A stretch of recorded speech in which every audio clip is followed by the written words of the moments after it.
Assalamualaikum dan salam sejahtera. Bersama saya Anesia Daulas dalam berita pagi Sabah edisi Khamis 15 April 2021. Perkembangan semasa kes jangkitan COVID-19. Sabah mencatatkan sebanyak 142 kes positif baru COVID-19 semalam, menjadikan jumlah kumulatif kini 56,165 kes. Satu kes kematian direkodkan di Tawau, manakala dua kluster baharu dilaporkan, iaitu kluster Batu 10 di Tawau dan kluster Jalan Khidmat di Kota Kinabalu. Menurut kenyataan Menteri Kerajaan Tempatan dan Perumahan Datuk Seri Panglima Masni Manjun, kedua-dua kluster baharu dikenal pasti membabitkan kluster tempat kerja. Bagi kluster Batu 10 dengan kumulatif 16 kes indeks merupakan guru wanita di sekolah rendah yang dikesan positif selepas menjalani saringan bergejala. Aktiviti pengesanan kontak rapat dan punca jangkitan sedang giat dijalankan.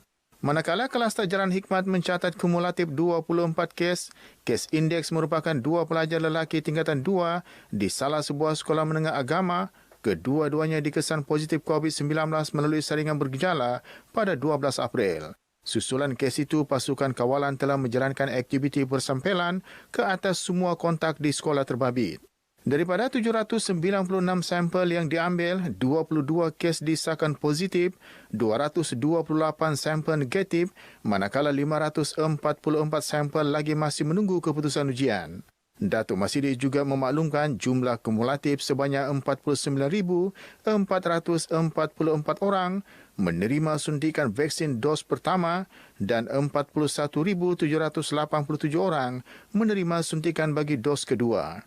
Bilangan keseluruhan pendaftaran penerima vaksin setakat ini sebanyak 409,982.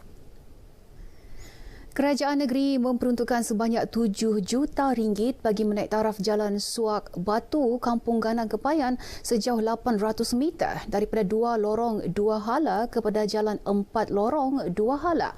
Manakala RM18 juta diperuntukkan Kerajaan Persekutuan bagi menambah baik simpang jalan di jalan lintas dan projek menaik taraf Jambatan Petagas di bawah Kementerian Luar Bandar Persekutuan yang sedang dalam pembinaan. Pengarah Jabatan Kerja Raya JKR Sabah Insinyur Ali Ahmad Hamid berkata, reka bentuk dan dokumentasi projek tersebut telah siap dan kini dalam proses tawaran di peringkat Kementerian Kewangan Negeri. Kedua-dua projek tersebut antara langkah proaktif kerajaan mengurangkan masalah kesesakan lalu lintas menuju ke daerah putatan, seterusnya ke pedalaman atas dan bawah Sabah. Dengan adanya jambatan di sini dan dual carriageway di sini, penduduk kawasan sini akan mudah ke selatan, ke Beaufort dan sebagainya tanpa melalui main road. Ya, itu kita punya inspirasi kita lah. Beliau ditemui media selepas meninjau dua projek berkenaan. Pelbagai program dirangka Pejabat Parlimen Libaran dalam memastikan aspek kebajikan rakyat kawasan itu terus terjamin. Ia termasuk aktiviti turun padang mendekati masyarakat di peringkat akar umbi. Ahli Parlimen Libaran Datuk Zakaria Muhammad Idris menyatakan langkah itu bagi membolehkan pihaknya sendiri dapat menyelami isi hati rakyat sekaligus menyelesaikan permasalahan yang mereka hadapi, khususnya dari segi pembangunan.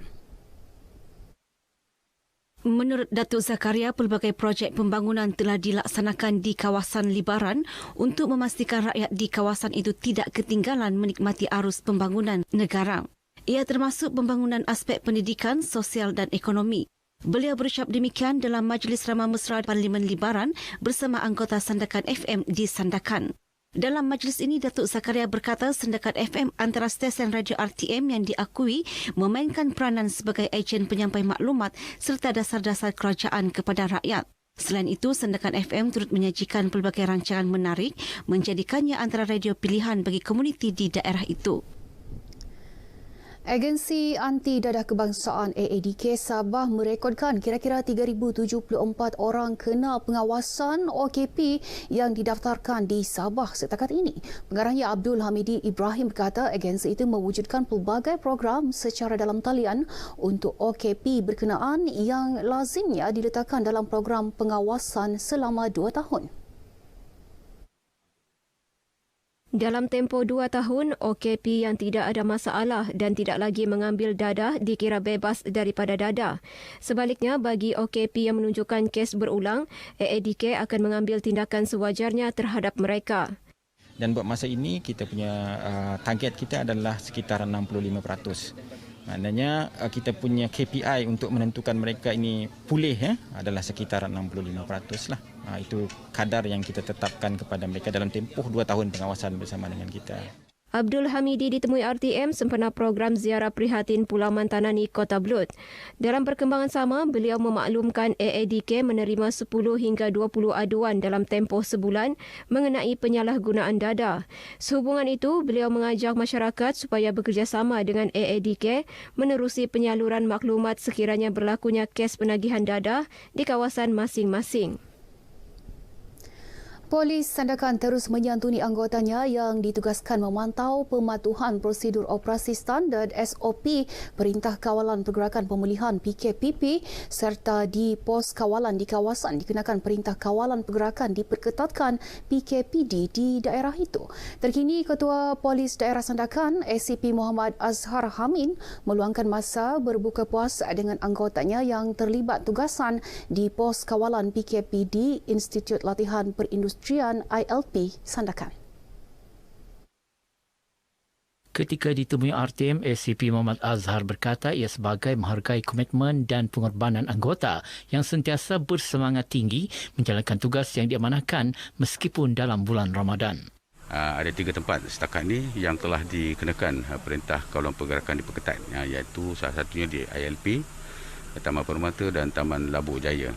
Tujuan Polis Daerah Sandakan mengadakan majlis buka puasa dengan barisan depan terutama yang bertugas di ILP ini adalah untuk sama-sama berkorban bersama mereka kerana mereka sanggup untuk bertugas di bulan puasa pertama. Hadir sama dalam program ini Pengerusi Persatuan Keluarga Polis Perkip Sandakan, Wan Huraini Osman. Menurut Wan Huraini, Perkip Sandakan akan terus memainkan peranan memberi sokongan kepada anggota Ibu Pejabat Polis Daerah IPD Sandakan. Selain pada moral support ialah untuk menjaga kebajikan keluarga-keluarga mereka juga. Seperti tahun-tahun dulu, insya-Allah nanti akan datang juga kita akan melawatlah yang memberi bantuan-bantuan di mana yang perlulah untuk keluarga-keluarga terutamanya IPD Sandakan. Selain di PKPD ILP Sandakan, IPD Sandakan turut merancang melaksanakan program seumpama di pos-pos kawalan di sekitar kepulauan di Sandakan. Mayat seorang lelaki dipercayai membunuh diri ditemukan di sebuah kawasan perumahan di Tuaran semalam. Mayat lelaki berusia 44 tahun itu merupakan warga negara Filipina ditemukan dalam keadaan terbaring dan tidak sedarkan diri sekitar pukul 10.47 malam. Menurut kenyataan Ketua Polis Daerah Tuaran DSP Hamizi Abdul Halim, mayat itu ditemukan orang awam selepas mendengar bunyi dentuman di hadapan blok perumahan berkenaan. Berdasarkan siasatan awal terhadap sepupu mangsa, mangsa dikatakan kelihatan gelisah sebelum kejadian. Mangsa juga baru sahaja balik dari Keningau selepas mengunjungi isteri dan anaknya. Pemeriksaan dalam rumah sepupu mangsa mendapati pintu hadapan rumah masih dalam keadaan terbuka dan tiada tanda mencurigakan ditemui. Mayat mangsa dihantar ke Hospital Tuaran untuk proses bedah siasat. Kes diklasifikasikan sebagai mati mengejut sehingga laporan penuh bedah siasat diperolehi. Dewan Bandaraya Kota Kinabalu di BKK sedang menilai potensi Bukit Helang dan Pantai Kampung Kebagu sebagai produk pelancongan baharu. Pengarah Jabatan Pembangunan Pelancongan Bandaraya di BKK, Fauziaton Awang Samad berkata penilaian dilaksana dengan kerjasama pelbagai agensi antaranya Kementerian Pembangunan Luar Bandar dan Universiti Malaysia Sabah UMS. Kita menjemput pelbagai agensi lah yang berkaitan, termasuklah daripada Kementerian Pelancongan, Kebudayaan dan Alam Sekitar, KEPKAS, MOTEK, Sabah Tourism Board dan juga pada UMS, KPLB dan pelbagai agensi lah. Fauziaton memberitahu RTM ketika meninjau Bukit Helang dan Pantai Kampung Kebagu di Kampung Kebagu Sepanggar. Pantai Kampung Kebagu mempunyai pemandangan memukau dan sesuai untuk aktiviti melihat matahari terbenam. Pantai berkenaan juga dibuka kepada orang awam. Selain menumpukan kempen derma darah, Persatuan Bulan Sabit Merah Malaysia PBSM Kota Kinabalu juga giat memperkasa pelbagai program kemasyarakatan di negeri ini. Terbaru, seramai 30 sukarelawannya menjayakan aktiviti khidmat masyarakat di Kampung Kolosunan, Inanam. Ia melibatkan aktiviti membersihkan persekitaran Sungai Kampung Kolosunan, pemeriksaan kesihatan, perkhidmatan gigi dari klinik ruyang dan sesi soal jawab kesihatan bersama penduduk kampung. Jadi mereka mempelajari satu benda yang barulah tentang menyelamatkan nyawa. Cara-cara menyelamatkan nyawa apabila berada di hutan ataupun di kebun atau di kampung menggunakan peralatan sekeliling. Kanak-kanak pula mereka mempunyai kesedaran tentang cuci tangan, kebersihan tangan, di musim COVID ini cara pemakaian mask. Banyak fungsi lah bagi kami sebagai komuniti, masih lagi lemah dalam dari segi kecemasan, bantuan kecemasan lah. Jadi kesadaran itu sangat penting. Turut hadir dalam program berkenaan Pengarah Jabatan Hal Ehwal Korporat Dewan Bandaraya Kota Kinabalu DBKK, Faradilah Abdul Rani, yang berharap lebih banyak badan bukan kerajaan NGO tampil melaksanakan aktiviti membantu penduduk memerlukan. Dewan Bandaraya Kota Kinabalu sangat menggalakkan program-program kemasyarakatan macam ni. Lebih-lebih lagi kita dapat NGO yang begitu aktif melaksanakan program-program macam hari inilah. Dia sedikit sebanyak dapat menyokong DBKK dalam memakmurkan masyarakat.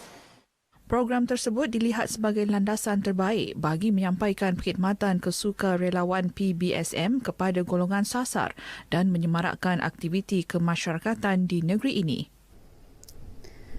Baik, sekian berita pagi Sabah. Segera daftarkan diri anda untuk menerima vaksin COVID-19 melalui MySejahtera. Saya Anesia Daulas. Assalamualaikum dan salam hormat.